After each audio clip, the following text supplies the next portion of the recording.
People were selling their kids during the Great Tribulation for money and for food, okay? And what was happening was, hello everybody, welcome in the name of Jesus Christ. And today I'm just going to talk about what happens after the rapture, right? But not just that, but pretty much, right before the rapture, right?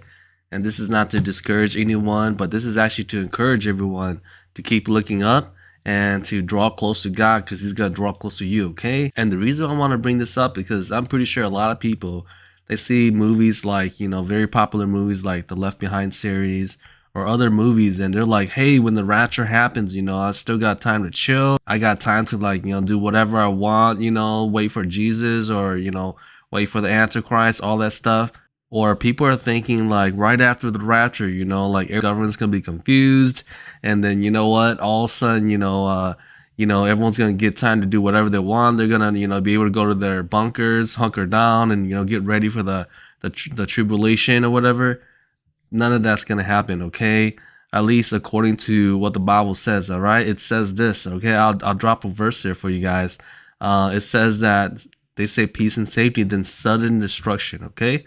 What that means is right after the rapture, there's going to be many things that happen that are very horrible. And for example, what are the seals in the Bible? If you guys look at, I believe when death is released onto the earth, okay, he kills 25% of the population, okay? When this seal is opened, okay, death comes and hell comes and he kills with beasts. That means there's going to be wild animals during that time, okay? They're going to be killing people. And, right now there's actually a foreshadow of people being killed by beasts, all right? I mean, you can see it everywhere. There's some wild stuff right now where people are getting attacked by mountain lions. People are attacked by sharks now. And one thing I wanted to cover, okay, I'm going to do some math for y'all, okay?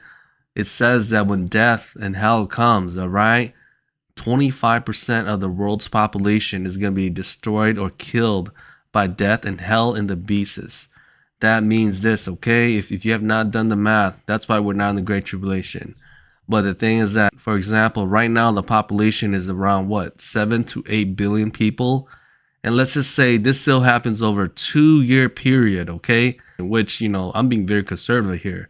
But the thing is that, let's imagine 1/4 of the world's population. That means that's about 2 billion right now.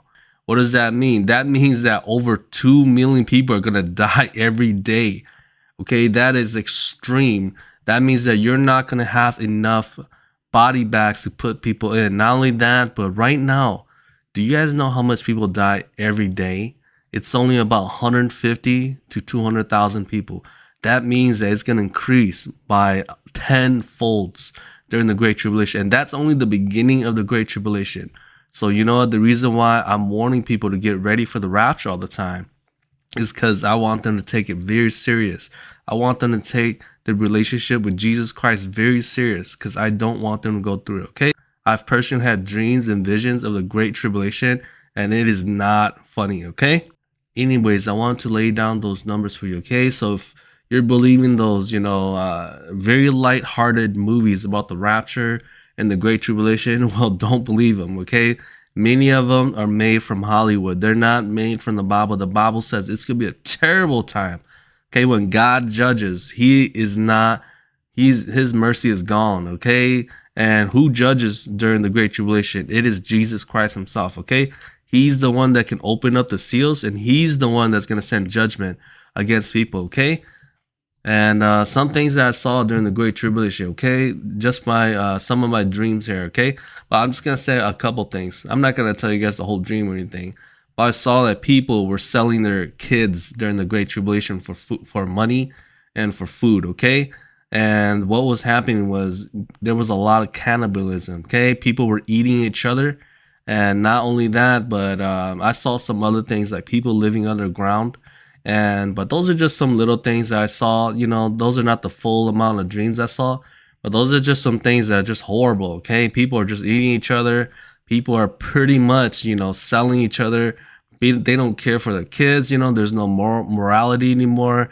Not only that, but many people are living underground and they're running out of food, okay?